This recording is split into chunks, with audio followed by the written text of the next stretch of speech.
मैं आज तक नहीं समझ पाया सास को सास कहते क्यों हैं, ये शब्द किसने कॉइन किया सास। कभी इसके बारे में मैं पीएचडी वगैरह करूंगा तो आपको बताऊंगा। तो ये सास से मेरे को याद आया, तो एक पति और उसकी अपनी पत्नी और उसकी पर्सनल सास को लेकर ये यरूशलेम में घूमने को गए, और यरूशलेम घूम रहे थे और यरूशलेम में पहुंचे तो सास को दिल का दौरा आ गया, सास मर गई। तो भाई गाड़ने वाले वहां पहुंचे, तो गाड़ने वाले बोलते साहब आप इंडिया से आए हैं तो इंडिया ले जाने का खर्चा 5 लाख रुपए होगा, और यहाँ अगर हमने दफनाव किया तो उसका खर्चा 10,000 रुपये होगा। वो बोलता 5 लाख रुपए खर्च करो। तो ये जो बंदा था ये घबरा गया, कहता है साहब मैं यहाँ 10,000 रुपये में काम कर रहा हूँ, आप 5 लाख रुपए में इनको वापस ले जा रहे हो। कहता मैंने सुना है 2000 साल पहले आपने यहाँ पर किसी को गाड़ा था, वो जिंदा हो गया तीसरे साल में, तीसरे दिन। मैं इनके साथ चांस नहीं लेना चाहता, भले ही पैसे 5 ज़्यादा लग जाए मगर काम पूरा होना चाहिए। तो जितनी सांसें हैं यहाँ पे आमीन बोलो। हाँ आवाज़ नहीं निकल रही, आमीन बोलो। बस आप क्यों बोल रहे हो, सांसों को बोल रहा हूँ आमीन बोलने के लिए। हालेलुया। प्रभु मज़ेदार बात है, और उसको मेरे को भेजा भी किसने मैं आपको बता नहीं सकता। आज सवेरे सवेरे 6 बजे संडे के दिन कोई मतलब आमीन भेजे, हालेलुया भेजे, वो सास वाली कहानियां भेज रहा है मुझे। आज मैं इस जोक के साथ उठाऊं मैं। वाह, प्रभु का धन्यवाद है, हमारी सांसें बनी रहें। मेरे को अपनी सास से बड़ा प्यार है, जब भी वो आती है भर भर के मुझे मच्छियाँ खिलाती है और मेरे को बड़ा प्यार है। तो जो भी सी फूड, जो भी कुछ हम पकड़ सकते हैं मैं पकड़ लेता हूँ जाके, और वो बना देती हैं। तो उनका ये हुनर है, और मैं चाहता हूँ कि सारी सासें अपना हुनर अपने बहुओं को दिखाएं, अपने दामादों को दिखाएं, ताकि ये रिश्ता ऐसा ही चलता रहे। आइए हम प्रार्थना करें। Hallelujah. Father we give you glory. परमेश्वर आपका आदर, महिमा और जलाल हमारे बीच में बना रहे। पिता, जो भी हम बातें कर रहे हैं, परमेश्वर जो भी आपका वचन आज हमसे बातें करना चाहता है वो बातें करें और हम आशीषित हों। प्रभु यीशु मसीह के नाम में मांगते हैं, आमीन। पिछले हफ्ते हम अपनी डिलीवरेंस को बचाने के बारे में सुन रहे थे। तो जब छुटकारा आपका होता है तो उसका जो दूसरा स्टेप होता है, वो दूसरा स्टेप होता है कि आपके अंदर से या हमारे अंदर से कोई दुष्ट आत्मा निकल चुकी है, तो वो जगह खाली हो गई है, उसको पवित्र आत्मा से हमने भरना है। कितने लोग हमारे बीच में हैं जो पवित्र आत्मा पा चुके हैं? सबसे पहली बात, आप बाकियों को कन्फ्यूजन क्यों है कि आप पवित्र आत्मा नहीं पाए? क्यों कंफ्यूजन है? कितने लोग पवित्र आत्मा पा चुके? ओके। कितने लोग नहीं पाए? ईमानदारी से उठाओ। हाँ, आपको क्यों लगता है आपको नहीं मिला? आपको पता है वचन क्या कहता है? बिना पवित्र आत्मा के कोई यीशु मसीह को पिता। तो अगर आप यीशु मसीह को पिता बोल रहे हैं तो आपके पास क्या है? क्या है आपके पास? बोलो, मेरे पास पवित्र आत्मा। अगर मैं यीशु को पिता बोलता हूं तो मेरे पास उसका मैनिफेस्टेशन अलग अलग तरीके से होता है। कुछ लोग अन्य भाषा बोलते हैं, कुछ लोग गिफ्ट्स में जाते हैं, मगर अगर मैं उसको पिता बोल रहा हूं तो वो ऐसे नहीं बोल रहा हूं, मेरे अंदर पवित्र आत्मा है। आपको अब कॉन्फिडेंस आया कि काम बन सकता है? अब हमने दूसरे लेवल पर जाना है कि आत्मा है, अब इसके अंदर भरपूरी को कैसे लेकर आए। ठीक है, कोई बात नहीं, सब लोग ऐसे ही स्टार्ट करते हैं। अगर आप दुरामाना सेखे तो रोबो शाता नहीं बोल सकते तो परमेश्वर को बुरा नहीं लग रहा है। प्लीज इसको अपने दिल में रखिए। मगर हाँ, यहां पे क्रिटिकल ना हो जाओ। क्रिटिकल मतलब हर चीज को क्रिटिसाइज करने लगेंगे तो ये हमारे पास शायद ना आए। आपको मालूम है मेरे को पवित्र आत्मा कब मिली? होली के दिन हमने उपवास रखा था, 3 दिन की उपवास प्रार्थना थी, और मैं पूरे जोश में था कि मुझे पवित्र आत्मा मिलनी है। मतलब मैंने पानी भी नहीं पिया, और मैंने बाइबल में पढ़ा था मांगोगे तो मिलेगा। कुछ नहीं हुआ, कुछ नहीं हुआ। 3 दिन मैंने पूरा जोर लगा दिया, मतलब 72 घंटे में शायद सोया मुश्किल से इन 3-4 दिनों में 4-5 घंटे होंगे। मैं बड़ा निराश हो गया कि यार मेरे को तो मिला नहीं, सब अन्य भाषा बोल के चल दिए, शायद परमेश्वर मुझसे प्रेम नहीं करता। 1 दिन हो गया, 2 दिन हो गया, 3 दिन हो गया, हफ्ता हो गया, मैं बड़ा निराश था। मतलब 1 हफ्ते से उसके बाद फिर मैंने प्रार्थना नहीं की। 6वें दिन मैं अपनी मोटरसाइकिल में बैठकर फरीदाबाद से दिल्ली जा रहा था अपने ऑफिस में। रास्ते के बीच में पवित्र आत्मा मेरे ऊपर उतरा, जंगल के बीच में। एक जगह है वहाँ पे, सूरज कुंड बोलते हैं उसको, तो वो एक जंगल का रास्ता है, शॉर्टकट है दिल्ली जाने का। तो मैं वहाँ से निकल रहा था, चलती हुई मोटरसाइकिल पर पवित्र आत्मा उतरा और अन्य भाषा फ्लो करने लग गई। तो आप निराश मत होइए, प्रभु करने जा रहा है। बोलिए, प्रभु करने जा रहा है, आज मेरे जीवन में होने जा रहा है। ठीक है जी। सबसे पहली चीज जो हमें समझनी है कि मैं परमेश्वर की सूरत और सीरत में हूं। आपने अपनी सूरत ठीक करनी होती है तो आप क्या देखते हैं? क्या देखते हैं? शीशा। शीशा देखकर आए सब? सबके घर में शीशा है? शीशा देखते हैं? शीशे में कौन दिखता है? कौन दिखता है? हम ही दिखते हैं। अगर आप शीशे में ऐसे कर रहे हैं और आपकी जो तस्वीर है, जो आपका प्रतिबिंब है, वो ऐसे कर रहा है, तो फिर क्या प्रॉब्लम है? कुछ तो है गड़बड़। इसका मतलब वो आपकी इमेज, वो मेरी इमेज। तो परमेश्वर जब आपकी ओर देखता है तो उसको मालूम है क्या नजर आता है? उसको वो नजर आता है। मेरी बात नहीं समझे आप शीशे के अंदर देखते हो। पुराने नियम में जब हम बोलते हैं, जब इब्रानी में ये लिखा गया था कि परमेश्वर ने आदमी को अपनी सूरत और सीरत में बनाया, आज से करीबन 3,500-4 हजार साल पहले, तब शीशे नहीं बनते थे। शीशा बड़ी ही कीमती चीज हुआ करती थी। तांबे को पीट पीट के, गला गला के, आग में जला जला के, जब तक वो आग में से होकर गुजरता नहीं था, जब तक बनाने वाला अपनी शक्ल नहीं देखता था, तब तक उसको आग में से निकालता नहीं था, तब जाके वो शीशा बनता था। शीशा आज भी वैसे ही बनता है। उसको आग में तब तक रखते हैं जब तक उसके ऊपर से सारी इम्प्योरिटीज निकल नहीं जाती, क्योंकि जैसे ही उसके अंदर से इम्प्योरिटीज निकल जाती हैं, बनाने वाला अपने शक्ल को देखने लगता है। आप अपनी शक्ल को ठीक करने के लिए शीशा देखते हैं, मगर परमेश्वर ने जब अपनी बनाई हुई दुनिया को ठीक करना है, वो आपको देखता है। अब बताओ परमेश्वर कैसा लगता है? थोड़ा ऐसा लगता है, थोड़ा ऐसा लगता है, थोड़ा ऐसा लगता है, कभी मोटा लगता है, कभी पतला लगता है, कभी काला लगता है, क्योंकि उसकी सूरत और सीरत में। इस बात को समझे आप? जब कभी भी परमेश्वर चीजों को ठीक करना चाहता है, वो आपकी तरफ देखता है। हर बार वो उतर के नहीं आ जाता कि चलो भाई अब मैं ठीक करता हूं। उसने किसको भेजा जब इजराइल को छुड़ाना था? ओके, उसने इजराइल को जब सही रास्ते पे करना था, उसने अपने नबियों को भेजा। Image of God, image of God. मगर परमेश्वर आपकी ओर देख रहा है और आप परमेश्वर की ओर नहीं देख रहे हो, तो आप उसको कॉपी नहीं कर पाओगे या उसको एनैक्ट नहीं कर पाओगे। सुनिएगा, एक आदमी की आपकी बुलाहट क्या है? आपको आपकी बुलाहट मालूम है? बुलाहट का मतलब आपसे परमेश्वर क्या चाहता है? अगर आपको बचाया है तो कुछ चाहता होगा। आपसे परमेश्वर क्या चाहता है? थोड़ा सा जवाब दीजिए, नहीं तो मैं आपको लंगर खाने नहीं दूंगा। बोलिए, परमेश्वर आपसे क्या चाहता है? आपकी बुलाहट क्या है? सेवकाई। और जो सेवकाई नहीं करते, उनकी बुलाहट है ही नहीं, बाढ़ में जाओ।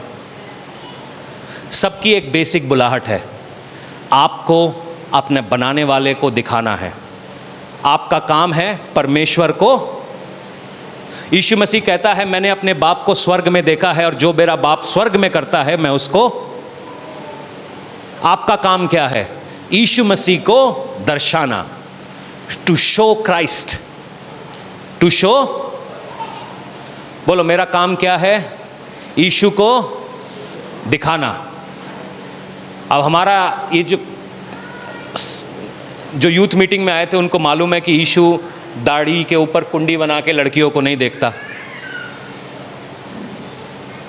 है, वो टट्टू करके सिक्स पैक लगा के सुट्टा मारता हुआ नहीं फिरता, वो लड़कियां नहीं छेड़ता है ना, वो बिना बात के पंगे नहीं करता फिरता, बिना बात के नांगिन वांग लहराता नहीं फिरता।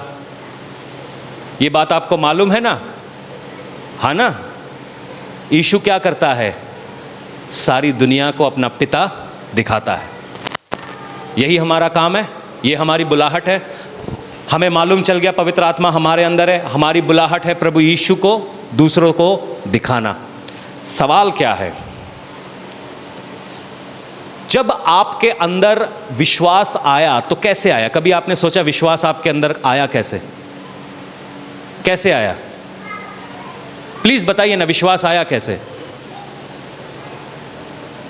कैसे बचाए गए आप?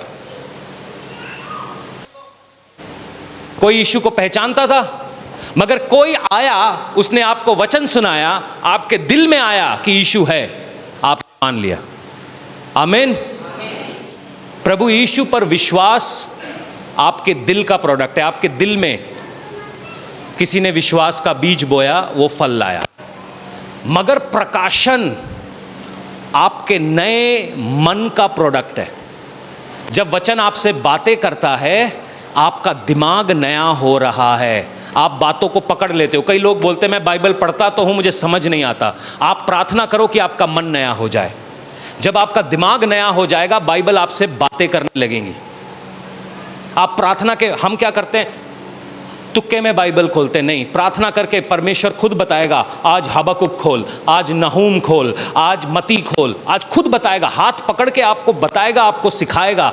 और जब आप उसको सीखेंगे, आप आशीषित होंगे। जो प्रकाशन है मेरी जिंदगी में, मेरी बुलाहट क्या है, मैं परमेश्वर की सेवा कैसे करूं, मैं परमेश्वर के काम कैसे करूं, वो आपके नए मन का प्रोडक्ट है। आपका मन नया हो गया है, आपका माइंड, क्योंकि वचन कहता है कि इस दुनिया के सदृश्य ना बनो, बल्कि तुम्हारे मन के नए हो जाने से परमेश्वर की जीवती और भावती इच्छा को क्या करते जाओ? मालूम करते जाओ। सो रेवलेशन जो है वो आपके दिमाग का प्रोडक्ट है, आपके नए दिमाग का प्रोडक्ट है। बोलो मेरी बात समझ में आ रही है? ये दिल जो है ना, बड़ी उपजाऊ चीज है। आपने सुना है दिल तो बच्चा है जी। अब मुझे मालूम नहीं वो दिल गोल किसने बनाया, वो जो बनाते हैं कौन है वो आशिक, मुझे नहीं मालूम। मगर जब आप दिल की एनाटॉमी देखते हैं ना, बड़ा ही बदसूरत सा होता है। चार उसके अंदर से आर्टरीज निकली होती हैं, ऐसा ऐसा होता है, बड़ा बदसूरत दिखता है। जो तस्वीरों में दिल आता है उसके अंदर से तीर निकल जाता है, वो पता नहीं किसने बनाया, पता नहीं, होगा कोई। दिल जो है वो बड़ी उपजाऊ जगह है, आपको मालूम है। जितने जवान लोग हैं वो समझेंगे। जैसे ही आपकी आंखें छोटी होती हैं, आपका दिल बड़ा हो जाता है। जैसे ही लड़की देखी, आंखें एकदम बंद, दिमाग में एक ही तस्वीर, और दिल ऐसे ऐसे धड़कने लगता है। तुम जब सामने आ जाती हो, मुझे दिल का दौरा पड़ जाता है। इसलिए सज धज के बाहर ना आया करो, कहीं हार्ट अटैक ना हो जाए। ये दिल का प्रॉब्लम है, क्योंकि दिल बड़ा उपजाऊ जगह है। सुनना, आप उपजाऊ जगह की एक प्रॉब्लम है। अच्छी जगह है, उपजाऊ का मतलब है आप उसके अंदर कुछ भी डालोगे वो उपजने लगेगा।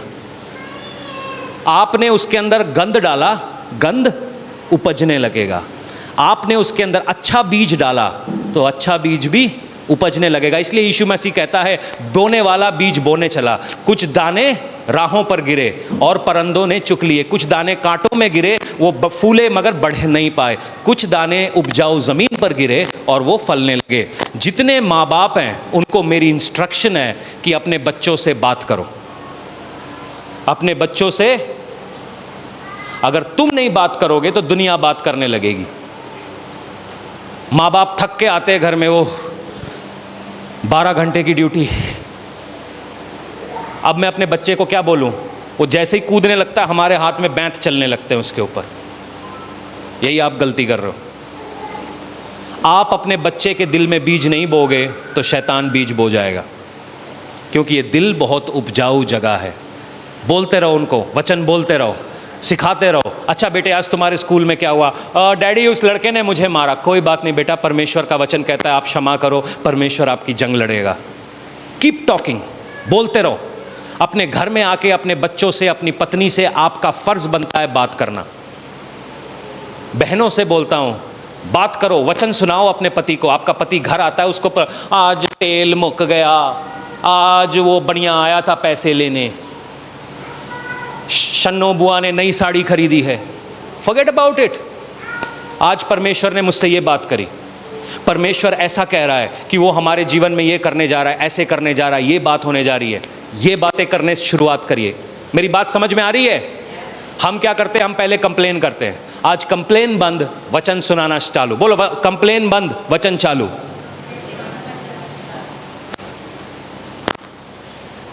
आप ये करके देखिए, आपकी जिंदगी में कांटे कम निकलेंगे। करके देखिए। कौन कौन करेगा? बोलिए, वचन बोलिए, अपने बच्चों को वचन बोलिए। शायद ये आहान को समझ नहीं आता, मगर फिर भी बोलो, वचन असर लाएगा। आज नहीं, कल लाएगा, फलेगा, अपने सीजन पे वो बड़ा होगा। बोलते जाओ, बोलते जाओ। आपका काम है बोलते जाना। आप अपनी जिंदगी में जहां पर भी देख रहे हो सूखा पड़ा है, बोलते जाओ। बिजनेसेस नहीं चल रहे, चलेंगे, क्योंकि धर्मी वचन कहता है शेर भूखे रहेंगे मगर धर्मी जीवित रहेगा। बोलो। हम क्या कर रहे हैं? हम बात नहीं करते, हम सुनते ज्यादा हैं। मगर जहां पर हमको बोलने की जरूरत है वहां चुप रहते हैं, और जहां पे सुनने की जरूरत है वहां बात कर रहे होते हैं। ठीक है जी। मती 16 का 16 से 19 तक हम पढ़ेंगे, और मैं यहां पर आपको कलीसिया की ताकत के बारे में बताना चाहता हूं।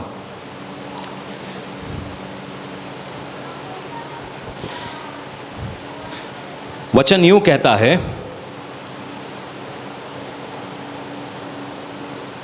अब यहां पर यीशु मसीह एक सवाल पूछ रहा है, मैं कौन हूं? और बदले में पहली बार शिमोन पतरस ने सही जवाब दिया उसको। ठीक है जी। अब आपको मालूम है शिमोन पतरस धारीवाल से था? नहीं? ध्यान से पढ़ो, आपको पता चलेगा वो धारीवाल से था। पिंड भी पता है मुझे उसका, मैं बता नहीं रहा हूं आपको।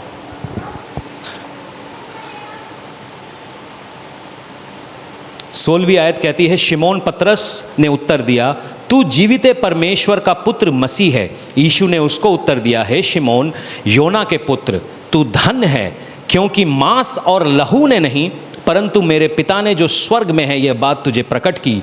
और मैं भी तुझसे कहता हूँ पतरस पतरस है, और मैं इस पत्थर पर अपनी कलीसिया बनाऊंगा, और अधोलोक के फाटक इसके ऊपर प्रबल ना होंगे। मैं तुझे स्वर्ग के राज्य की कुंजियां दूंगा, और जो कुछ तू पृथ्वी पर बांधेगा वह स्वर्ग पे बंधेगा, और जो कुछ पृथ्वी पर खोलेगा वह स्वर्ग में खुल जाएगा। यहाँ पर एक बड़ी खूबसूरत बात है कि शिमोन पतरस यीशु मसीह के साथ है। उसने लोगों को चंगा होते हुए देखा, उसने हजारों को खिलाते हुए देखा, मुर्दों को जीते हुए देखा, और उसके बाद यीशु शिमोन से ये सवाल पूछ रहा है कि मैं कौन हूँ? तो शिमोन यीशु को यूं कहता है कि तू परमेश्वर का पुत्र है। सुनिएगा, सारी दुनिया में चमत्कार को नमस्कार है। अगर आप ध्यान से आजकल टीवी देखेंगे तो कई सारे बाबा भी हमारी तरह दुष्ट आत्माएं निकालते हैं, कई सारे कैंसर ठीक होते हैं, बहुत कुछ हो रहा है, मगर क्या उद्धार वहां पर है? शिमोन पतरस कहता है वो किसी भी क्या बोलते हैं चमत्कार को यहां पर मेंशन नहीं करता, वो यूं कहता है कि स्वर्ग में जो पिता है उसने जाहिर किया है तू परमेश्वर का पुत्र है। हम में से किसी के ऊपर भी ये मतलब हम में से कौन यीशु मसीह को पर्सनली जानते हैं? यीशु मसीह का आधार कार्ड हमने देखा, उसका बापा कौन है? मगर जो ये वचन है, जब ये वचन पवित्र आत्मा ने हमारे ऊपर कंफर्म किया, तब हमें मालूम चला हाँ वो ही प्रभु है। वरना इसको प्रूफ करने जाएंगे जब हम मत्ती की किताब को पढ़ते हैं। मत्ती की किताब जो है वो इब्रानियों को लिखी गई है। इसको प्रूफ करना अपने आप में बड़ा मुश्किल है। मत्ती ने, लूका ने बड़ी डिटेल्ड किताब लिखी है कि कैसे वो रूत के वंश में जाता है, कैसे वो यहूदा के दाऊद के वंश में से है। मगर आज तक इब्रानियों को समझ नहीं आया यीशु है कौन। वो अभी भी यीशु के आने का इंतजार कर रहे हैं। और यहां पर पतरस कहता है कि पवित्र आत्मा ने मुझे ये कंफर्म किया है, परमेश्वर जो आसमान में है उसने मुझे कंफर्म किया है। जब आप इस वचन के ऊपर विश्वास करते हैं, आपके ऊपर एक अधिकार आता है। अधिकार क्या है? जब हम इस पूरी आयत को यूनानी में पढ़ते हैं तो यहां पर लिखा है फाटक प्रबल ना होंगे। पुराने नियम में जो नबी थे उनको चौकीदार बोला जाता था, पापा जी नहीं बोला जाता था, उनको बोला जाता था चौकीदार, वॉचमैन। और हर फाटक दिखाता है कि आप कभी भी अपने सपनों में फाटक देखते हैं, दरवाज़ा देखते हैं, उसका मतलब है एक अधिकार। यीशु मसीह कहता है कि मैं पत्थरों को इकट्ठा करूंगा। यहां पर ये जो शब्द पीटर है, वो पीटर नहीं है, पेट्रा है। पेट्रा का मतलब पत्थरों का एक जोड़ा, उसको इकट्ठा करूंगा और उसके ऊपर अपने चर्च को बनाऊंगा। हमारे विश्वास का पत्थर कौन है? फाउंडेशन कौन है? यीशु मसीह। और वो अपने जैसे पत्थरों को इकट्ठा करता है, अपने चेलों को इकट्ठा करता है, विश्वासियों को इकट्ठा करता है, और एक कलीसिया की नींव उन विश्वासियों के ऊपर रखी जाती है। तो पतरस को कहता है कि मैं एक ऐसी कलीसिया बनाऊंगा जहां पर अधोलोक के फाटक, जो अधोलोक का अथॉरिटी है चर्च के ऊपर, क्या है? कामयाब नहीं होगा। मेरी बात समझ में आ रही है? अधोलोक का पावर ही नहीं है कि वो चर्च के ऊपर कामयाब हो सके। मगर कैसे कई लोग चर्च में आने के बावजूद भी बॉन्डेज में हैं? सवाल नहीं है आपका कि वचन कहता है कि अधोलोक के फाटक चर्च में के खिलाफ कामयाब नहीं होंगे। मेरी बातों को आप थोड़ा सुनिए। शायद ये आप बॉन्डेजेस से जूझ रहे हैं, आप नशे से जूझ रहे हैं, आप बीमारियों से जूझ रहे हैं। कलाम इसके विपरीत में कैसे कह रहा है? आपके मन में सवाल नहीं आता? आपके मन में कैसे सवाल नहीं आता? कैसे आप सोचते नहीं हैं कि अगर यीशु कह रहा है कि अधोलोक के फाटक चर्च के खिलाफ कामयाब नहीं होंगे, तो मेरी जिंदगी में कैसे हो रहे? कैसे मैं अभी भी बॉन्डेज में हूं? सवाल यह है कि क्या आप चर्च का हिस्सा बन पाए हैं?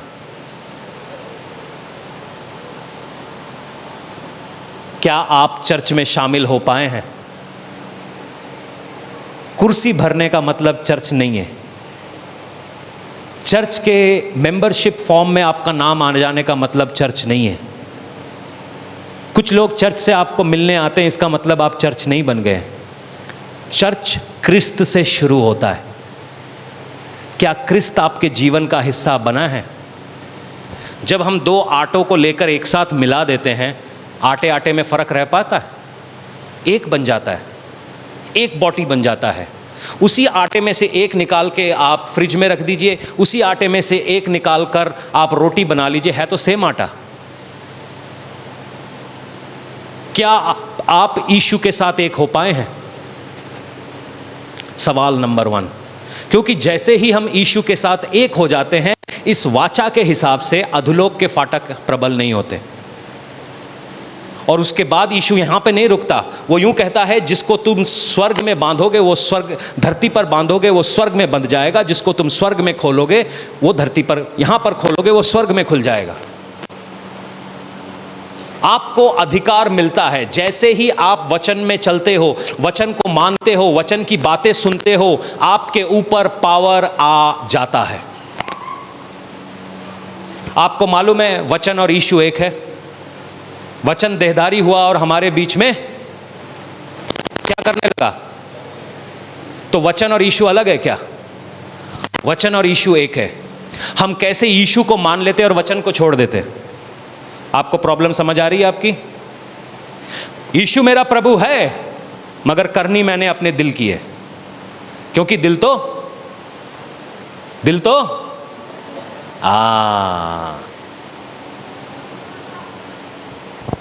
हम एक है।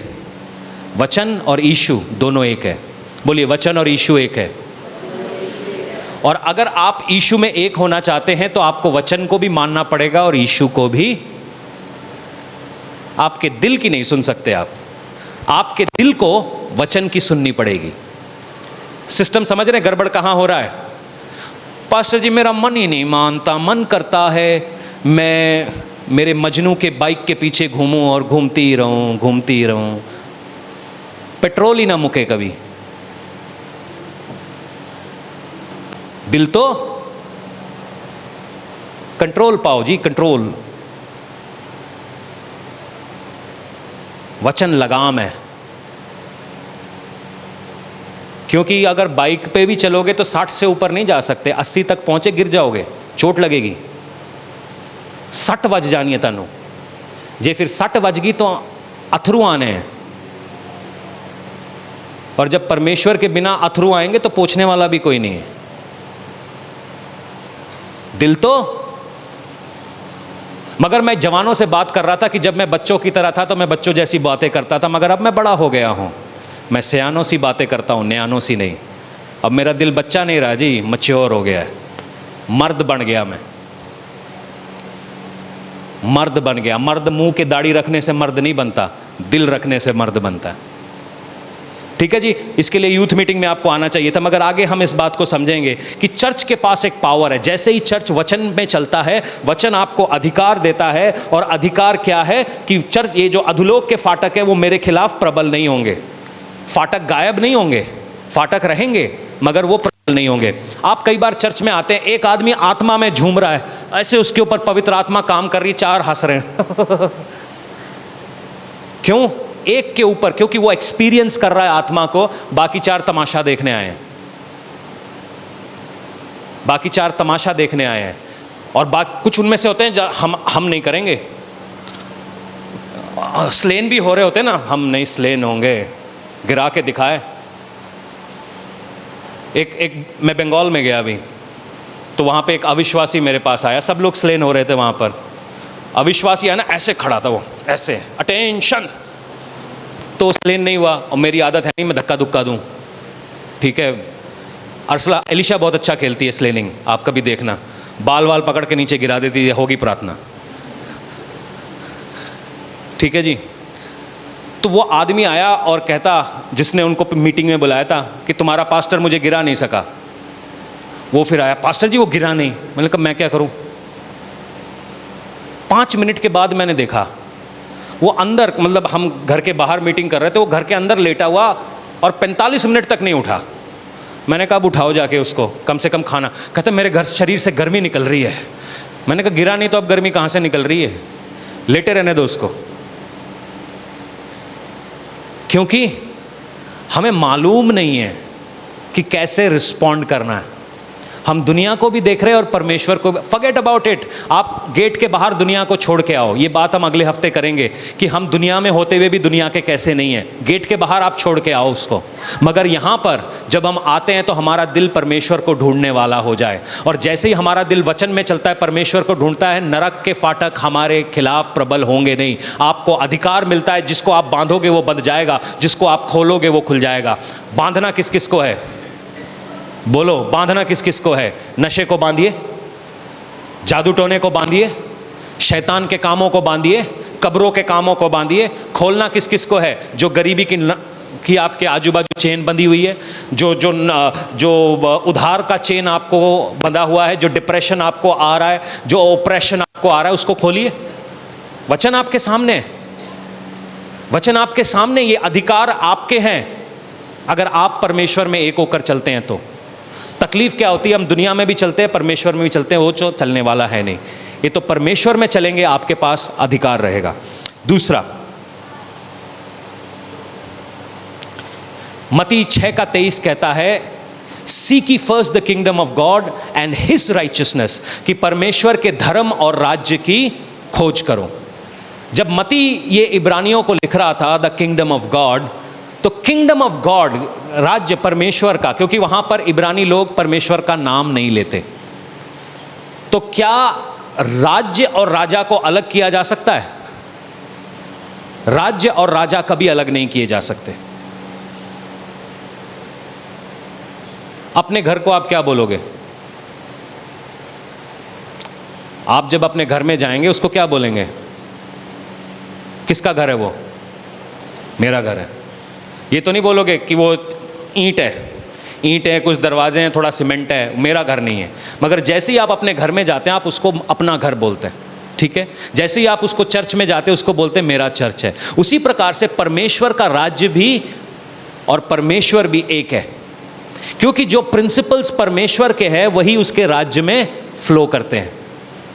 सुनिए, आपको मालूम है कि जो अमेरिका का एम्बेसडर है उसको इम्यूनिटी है। इम्यूनिटी का मतलब भारत की पुलिस उसको पकड़ नहीं सकती। इसको बोलते हैं इम्यूनिटी जिनीवा कन्वेंशंस के अंडर, कि जो भारत के कानून है वो अमेरिकन काउंसिलेट पे लागू नहीं होते।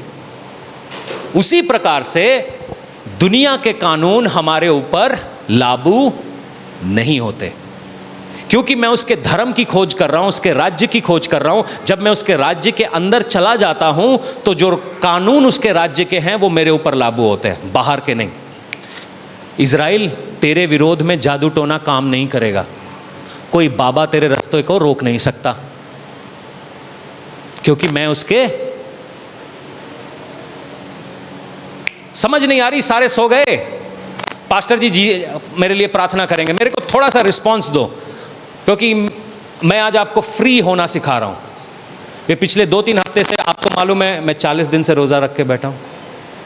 आज 40वां दिन है, ताकि आप फ्री हो जाएं। आप फ्री होंगे, चर्च ग्रो करेगा। मैं ये बताना नहीं चाहता मगर मैं आपको बता रहा हूं, मेरी हालत ये ऐसे नहीं हुई है। आप ग्रो करेंगे, किंगडम आएगा, किंगडम फैलेगा। किंगडम क्या है? आप हैं। आप हैं। यीशु मसीह अंतियोक में नहीं गया, यीशु मसीह तसलोनिकियों में नहीं गया, गलातियों में नहीं गया, रोमन्स में नहीं गया। कौन गया? उसके चेले। तो राज्य किसका है? चर्च किसकी स्टैब्लिश हुई? समझे नहीं आप? उसी प्रकार से जहां जहां पर भी आप जाओगे, मेरी प्रार्थना इन 40 दिन में यही है कि परमेश्वर का राज्य आपके जरिए से काम करे। किंगडम है। मैं अपना राज्य नहीं चाहता, मैं चाहता हूं परमेश्वर का राज्य आपके जरिए से काम करे। बात समझ रहे हैं? इसमें फर्क है। सीक ye फर्स्ट द परमेश्वर के धर्म और उसके राज्य की खोज करो, बाकी सब चीजें क्या है? अधिकार आपको मिलेगा, पावर आपको मिलेगा। आप बीमारों के ऊपर हाथ रखोगे, बीमार चंगे हो जाएंगे। आप दुष्ट आत्माओं को हटाओगे, वो हट जाएंगे। कितने बाबाओं को सिद्धि करनी पड़ती है, अघोर करना पड़ता है, भक्षण करना पड़ता है, तब उनके पास ये पावर आती है। आपको वैसे ही मिल रहा है। क्या करने पे? विश्वास करना क्या है? किसी पास 100 रुपए का नोट है? नहीं है? निकालो ना। अमीर आदमी है हमारे पास, राहुल, चल 10 का ही दे दे भी है।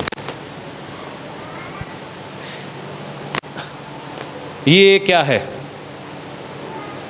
अरे क्या है बताओ ना। आपको कैसे पता? क्योंकि लिखा हुआ है। अगर मैं इसको बीच में से फाड़ दूं तो इसकी वैल्यू क्या रहेगी? क्यों? क्योंकि यही 100 का नोट अगर मैं अमेरिका में जाऊं तो चलेगा? क्यों नहीं चलेगा? हाँ, पैसे की बात आपको फटाक से समझ आती है। दुनिया में रहकर दुनिया की करेंसी को आप डील करना चाहते हो स्वर्गीय करेंसी में, तो काम बनना नहीं है। जहां पे आप जा रहे हो वहां की करेंसी में डील करो। यीशु कहता है अगर तेरे दिल में राई बराबर भी, इसकी कोई वैल्यू नहीं है, ये बाई प्रोडक्ट है। इसने लत मार के लाख रो के आपके पीछे आना ही आना है। इसकी कोई वैल्यू नहीं है, कूड़ा ये। मगर जैसे ही हम उसकी राज्य की खोज करते हैं ना, इसको पीछे आना ही पड़ेगा। इसको नाचना ही पड़ेगा मेरे कहने पे, क्योंकि मेरा परमेश्वर जब आवाज़ देकर बुलाता है जाति जाति के लोग खड़े हो जाते हैं। ये हमारी पावर है। फड़, सुनिए आगे। दूसरा चीज़, किंगडम ऑफ गॉड और वर्ड ऑफ गॉड अलग नहीं है। परमेश्वर का वचन जहाँ भी बोला जाता है उसका राज्य वहाँ पे स्थापित हो जाता है। इसीलिए अपने घर में, अपने बाथरूम में, अपने काम की जगह पर वचन क्या करो। मगर हम तो चुगलियाँ करेंगे जी। दो लड़के मिल गए, वो देखिए काली वाली तेरी भाभी, गोरी वाली मेरी भाभी। लड़कियाँ मिल गई, वो वहाँ पे सेल लगी है। वचन कहाँ है? मैं सेल से भी इंटरेस्टेड हूँ, सेल आपको करनी चाहिए। सेल की बातें करो, जहाँ पे अच्छे कपड़े मिल रहे हैं ज़रूर जाओ, सस्ते कपड़े मिल रहे हैं ज़रूर जाओ, मेरे लिए भी लेके आना। दुकान आपको पता है, देख तेरी एडवर्टाइजमेंट कर रहा हूँ। मगर वचन बोलो, वचन बोलो, वचन बोलो। Keep speaking the word. कलाम बोलते रहो जितना भी आपको आता है। आपको यूहन्ना 3:16 आता है कि परमेश्वर ने जगत से इतना प्रेम किया कि उसने इकलौते पुत्र को दे दिया कि जो कोई उस पर विश्वास करे वो नाश नहीं होगी बल्कि अनंत जीवन पाए। वो भी वचन है, बोलते जाओ, फ्लो करेगा, फ्लो करेगा। वो भी बोलते जाओ, वचन बोलो, फालतू की बातें ना बोलो। उसके बाद जो दूसरी चीज़ है, अगर आप चर्च हैं तो चर्च बिना वर्शिप के नहीं बनता, मालूम है? और वर्शिप कैसे होती है? वर्शिप कैसे होती है? ढोल बजाने से नहीं। क्या समझाया था? वर्शिप कैसे होती है?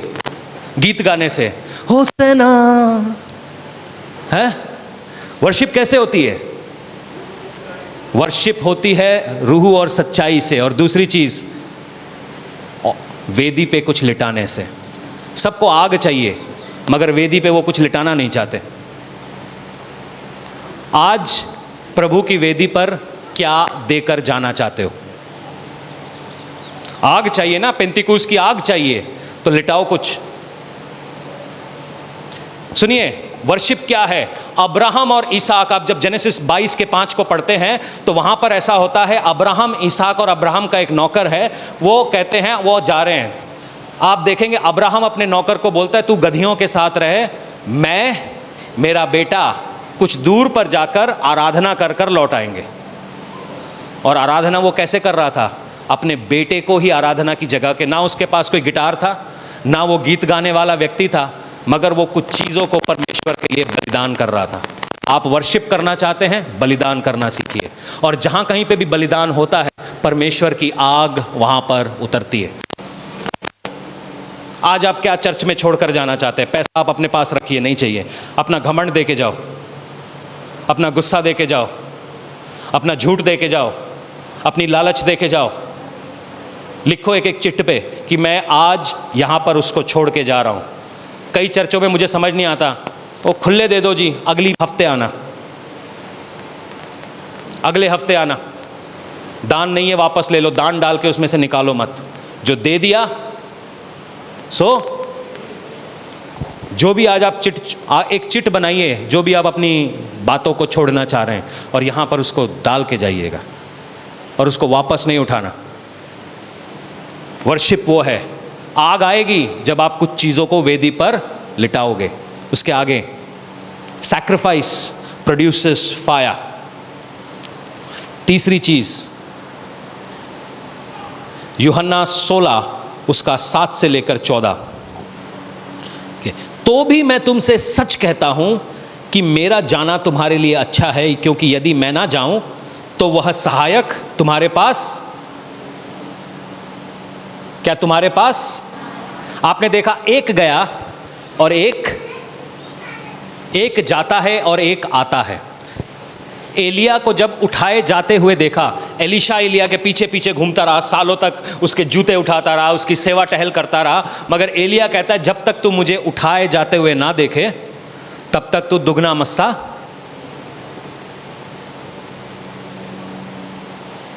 लोगों को लगता है एलीशा ने पैसे की सेवा की, नहीं साहब, उसने मस्से की सेवा की। और जब उसने मस्से को उठाए जाते हुए देखा तब उसके ऊपर कितना आया? दुगना आया। जब कभी भी चीजें उठती हुई दिखेंगी आपको, तब परमेश्वर नीचे कुछ भेज रहा है। याकूब ने देखा, जिसको उसने बेथेल कहा, वहां पर स्वर्गदूत उठते थे और नीचे उतरते थे।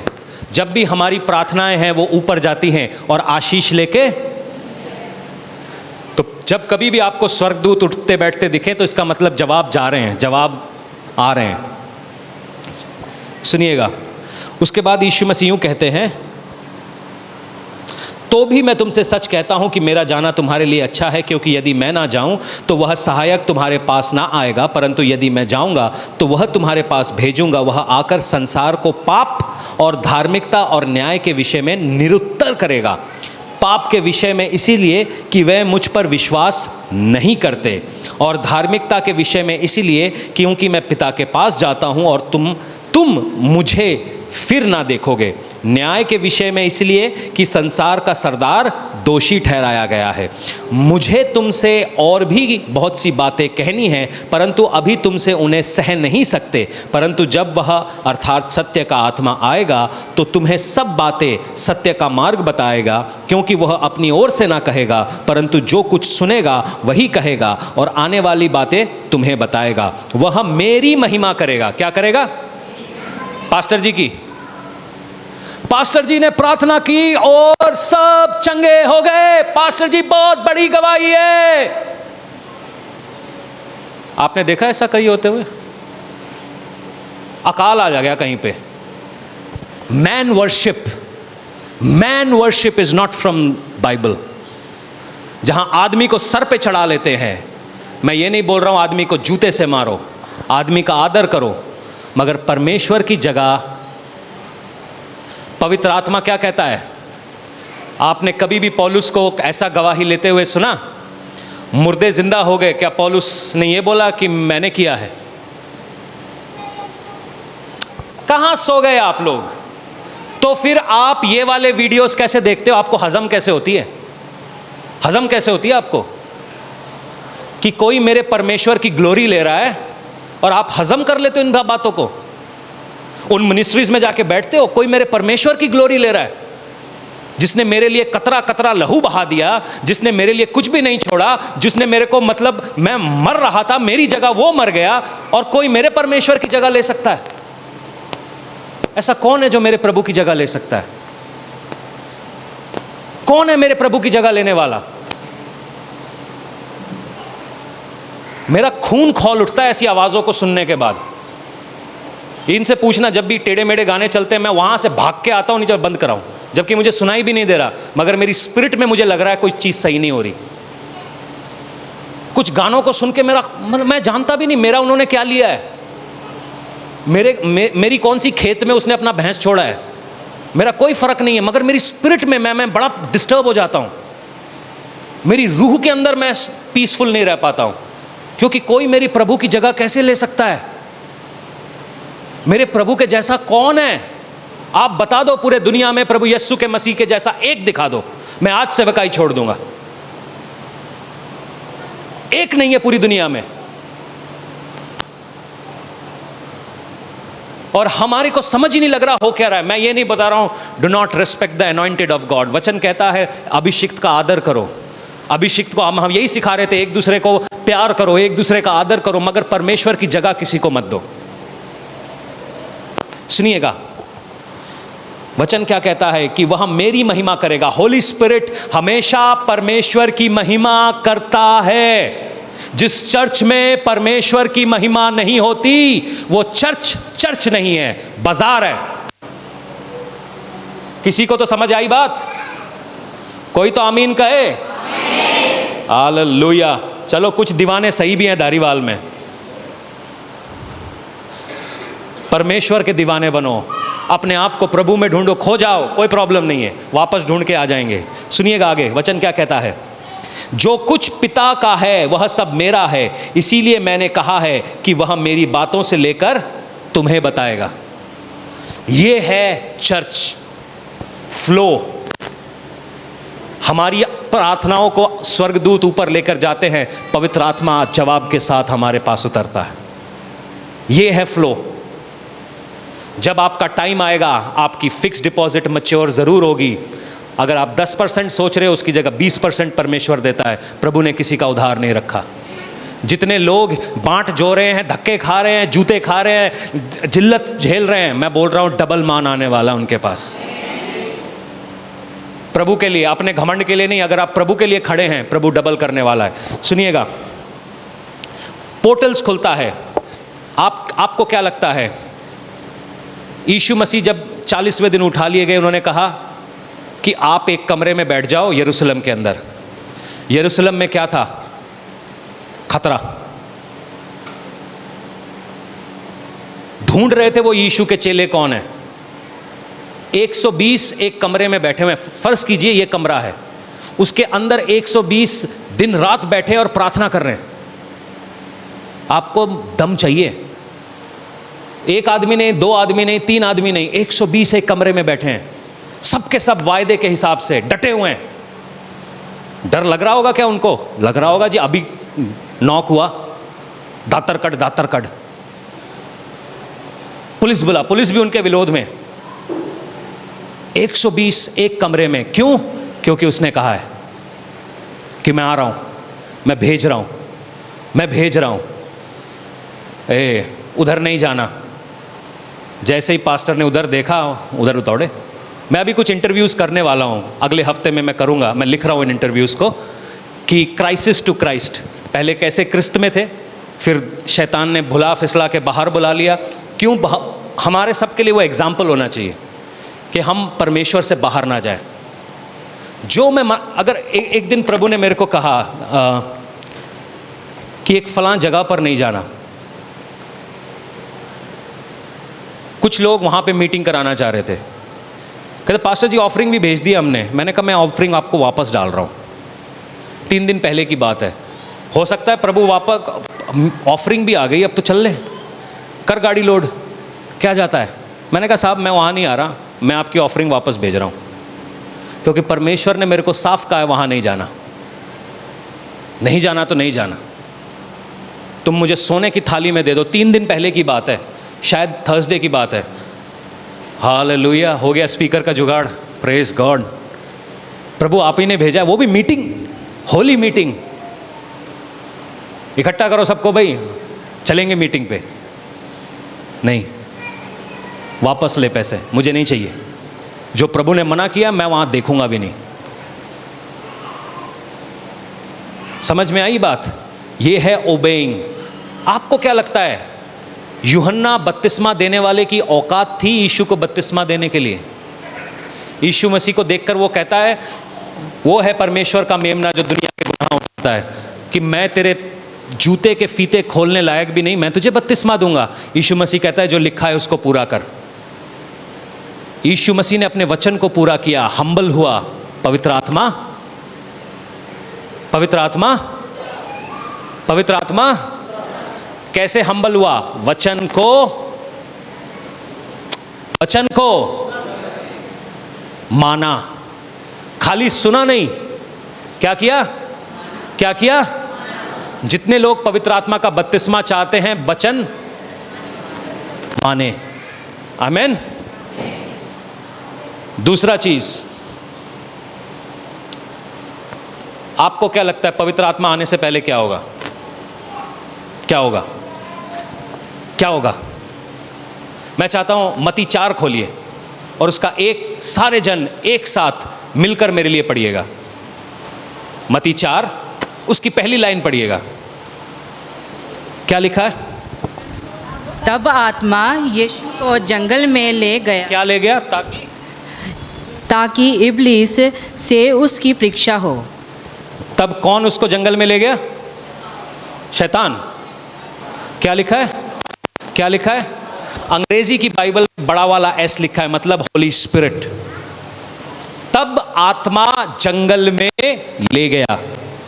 पाजी जदों ताड़े ते पवित्र आत्मा आनी होती है, सबसे ज्यादा इंस्टाग्राम पे लाइक आपको लड़कियों के आने लगते हैं। जब आपके ऊपर परमेश्वर अभिषेक करने जाने वाला है या करने वाला है, उस समय सबसे भारी गड़बड़ आपकी लाइफ में होती है। उथल पुथल हो जाता है सिस्टम, सारे लड़के आपके पीछे दीवाने हो जाते हैं, सारी लड़कियां आपके पीछे, मतलब खाली आप ही हैं, सब कुछ, सारा एक पूरा सिस्टम आपके पीछे लग जाता है। चर्च में क्यों जाना, नौकरी कर ले, चलिए अमेरिका। आत्मा, सुनो, मैं अपनी गाड़ी की चाबी यूं ही किसी के हाथ में नहीं दे देता। पूछो क्यों? क्योंकि वो मैंने अपने पैसे से खरीदी है। नंबर 2, मैं उसका जिम्मेदार हूं। नंबर 3, अगर किसी औंगे पौंगे के हाथ में दे दी तो उसने किसी पे चढ़ा के खुद भी मर जाना है, मुझे भी फंसा देना है और रास्ते में किसी और को मार देना है। तो आपको क्या लगता है पवित्र आत्मा छोटी सी चीज है हर गधे घोड़े के हाथ में? चर्च ने उसको बड़ा नॉर्मलाइज कर दिया है क्योंकि उनकी दुकानें इस पे चलती हैं।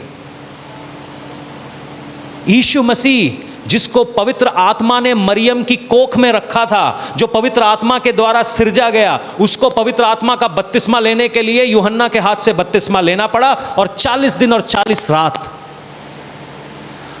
वो टेम्प्ट होता रहा। बिना टेम्पटेशन के अनॉइंटिंग नहीं आती जी। जब आप टेम्पटेशन पे जीतेंगे, अभिषेक आपका है। हालेलुया। पास्टर जी कोई ऐसे प्रार्थना करो जी मेरा मन हट जाए शराब में से। मैं नहीं कर सकता, मैं नहीं करूंगा। चिट्टे को तूने हराना है, क्या बोल के? वचन बोल के। शराब को तूने हराना है, क्या बोल के? वचन बोल के। व्यभिचार को तूने हराना है, क्या बोल के? वचन बोल के। मगर कुछ लोग तो बह जाते हैं, जो बह जाते हैं उनको नहीं मिलता। टेम्पटेशन आएगा। आप अगर ये सोच रहे हैं कि हर लेवल क्रॉस करने जाएंगे। आज आपने सोचना है कि हम 1 करोड़ का बिजनेस करते हैं, आपको वो टेम्पटेशन क्रॉस करना पड़ेगा। 2 घंटे और सो लेता हूँ और थोड़ा सा आराम कर लेता हूँ, 3 दिन हिमाचल में चला जाता हूँ। धंधा कौन करेगा भाई? सेवकाई आसान नहीं है। जब सब सो रहे होते हैं तब मैं घुटने पे होता हूँ, जब सब उठे होते हैं मैं अपने बच्चे को प्रार्थना करके स्कूल भेजता हूँ और उसके बाद यहाँ पे आके काम करता हूँ और फिर आप लोगों से मिलने भी जाता हूँ, फिर मैं फास्टिंग भी करता हूँ। सवेरे 4 बजे से लेकर शाम के 11:30 बजे तक मैं काम कर रहा होता हूँ। क्यों? नोट के लिए। नोट में वैसे भी बड़े कमा सकता हूँ, मगर जो नोट मैं कमा रहा हूँ वो मेरी 7 पुश्तों तक चलेंगे। मुझे मालूम है एक ऐसा समय आने वाला है जब ये वाले नोट आपके काम नहीं आएंगे, जब परमेश्वर का कलाम काम आएगा। जब हम गुफाओं में छुप के हालेलुया होजाना गा रहे होंगे, तब परमेश्वर आसमान से मन्ना खोल के वापस हमें खिलाएगा। मैं उस दिन की तैयारी कर रहा हूँ। शायद आपको समझ नहीं आ रहा। आप में से कुछ लोगों को परमेश्वर ने बुलाया है इसीलिए कि वो उन दिनों में खड़ा करेगा जब लोग अपनी गर्दन बचा रहे होंगे। जितने पापा जियों को आप देखते हो वो अपनी गर्दन बचा रहे होंगे, परमेश्वर तुमको छाती खोल के प्रचार करवाएगा। इसीलिए परमेश्वर ऐसे लोगों को ढूंढ रहा है जो दीवाने हैं। और एक ऐसी फौज खड़ी होने वाली है। मसीहत बड़ा ही खतरनाक चीज है। उसमें से निकलो तो आप आग के फर्नेस में निकल आओगे, तरीका आएगा आपको निकलने का, तो सोना बन जाओगे। अगर फर्नेस के बीच में ही रहे तो झुलस जाओगे। और दुनिया में पता है, शद्रक, मिशेद और अबेदनगो को 7 गुना भट्टी तेज कराने के बाद डाला। शद्रक, मिशेद और अबेदनगो को कोई नहीं दिखा भट्टी में, मगर नबूकदनेस्सर ने, जिन्होंने उसको भट्टी में डाला, उसने कहा चौथा आदमी है वहां पे जो परमेश्वर का पुत्र दिखाई पड़ता है। जब आप भट्टियों में से होकर गुजरते हैं, जब आप टेम्पटेशंस में से होकर गुजरते हैं, ट्रायल्स में से होकर गुजरते हैं, शायद आपको कोई नजर नहीं आता, मगर आपके पीछे कोई खड़ा है। उसका कलाम कहता है मैं तुझे अकेला नहीं छोड़ूंगा। तो ये जो मुश्किलें आ रही हैं, जो टेम्पटेशंस आ रहे हैं कि विश्वास को छोड़ दे, गलत कर, इसको फाइट करिए, क्योंकि अभिषेक यहीं से शुरू होता है। कोई तो कहे मेरी बात समझ में आई। आइए हम प्रार्थना करें। क्योंकि परमेश्वर आप में से बहुत लोगों को अभिषिक्त करने जा रहा है।